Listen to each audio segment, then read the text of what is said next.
Kuri uyu wa mbere Perezida Paul Kagame yasuye ibihugu bya Guinea Bissau na Guinea Conakry nyuma yo gusura igihugu cya Bene. Na morale yo ku rwego rwo hejuru muri Guinea Bissau, itsinda ry'umutwe wihariye w'ingabo z'icyo gihugu ryakiriye umugabo w'ikirenga w'ingabo z'u Rwanda Perezida Paul Kagame mu ndirimbo zisanzwe ziririmbwa n'ingabo z'u Rwanda, harimo n'izo mu rurimi rw'ikinyarwanda.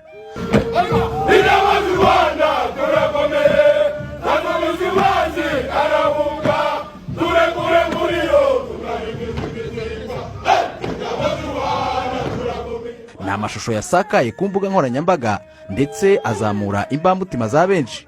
Aha muri Guinea Bissau kandi perezida w'icyo gihugu Umaro Sisoko Embalo yambitse mugenzi w'u Rwanda umudari w'ikirenga witwa Amerikari Kablar Medal uhabwa abakuru b'ibihugu by'inshuti za Guinea Bissau. Ni igikorwa Perezida Kagame yagaragaje nk'ikimenyetso gikomeye cy'umubano mwiza hagati y'ibihugu byombi, ashimangira ko u Rwanda na Guinea Bissau bizakomeza guteza imbere ubwo butwererane mu nyungu z'ababituye.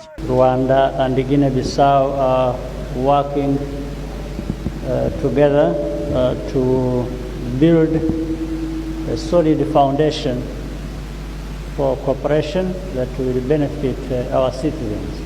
U Rwanda na Guinea Bissau birimo gufatanya kubaka umusingi ukomeye w'ubutwererane buzagira akamaro abaturage bacu.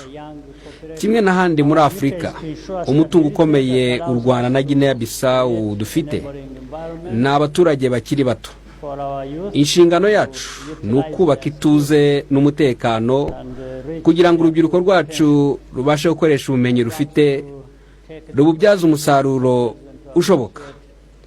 Ndifuza kandi gukoresha uyu mwanya ngo nyakubahwa Perezida nk'umuyobozi w'umuryango wa ECOWAS ngushimira umuhate wawe n'imbaraga ukoresha ngo haboneke ituze n'umutekano mu karere n'ahandi ku mugabane wacu. Mu gihe ubufatanye mpuzamahanga bukomeje guhungabanywa na byinshi, Afurika ikeneye gufatanya kurushaho mu nzego z'ingirakamaro ku baturage bacu. On the issues that matter most to our people.